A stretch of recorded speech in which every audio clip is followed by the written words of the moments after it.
اخر کار د پی ټی آی چې کومه قافلې وي نو هغه اسلام آباد طرف ته روانې شوې. مکمل معلومات شریکوم د پی ټی آی ټایګرانو ته چې په کوم ځای کې مشکلات راغلي هغه به ته هم وایم، ځکه تاسو به هم حیران شئ چې هغه کومه د بهادرتوب هغه مظاهره کړل، نو تاسو به هم حیران شئ. ویډیو د نورو ملګرو سره ضرور شیر کړئ، ځکه چې علي امین ګنډاپور هم وته او بل نور قافلې هم وته دي. ملګرو تاسو ته پته ده کنه چې علي امین ګنډاپور ورور دی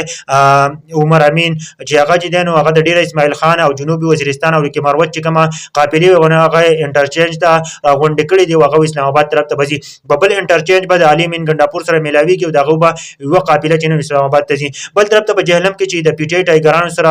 کمه زیاته شوې ده کنه چې هغه ته د جهلم پل چې د مکمل تور باندې بند شوی، نو هغه چې بهادرۍ وګورئ کنه هغه دې سی ولګېدل کنه چې هغه کشته چې دین په کشتو کې پوری وتلو او دا کوم موټر سایکل دین د په کشتو کې پوری باسلې. دغه نه پس چې نو الته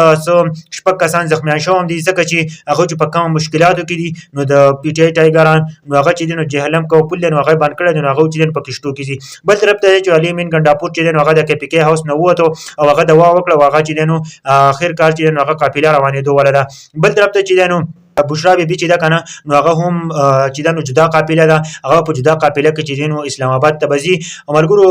هغه چې نو هغه سره سکیورټي هم نشته، بغیر سکیورټي نه چې دا نو اسلام آباد روان ده. بشرا بیبي وایي کنه چې زه به عمران خان آزادوم، زما خاوند چې دی نو هغه په جیل کې دی او زه به هغه آزادوم او ټول کومه قافلې چې نو هغه اسلام آباد طرف ته روانې شولې. جی ځکه چې دا ټک کوم پل چې نو مکمل تور باندې هغه بند کړی دی، ځکه چې اوس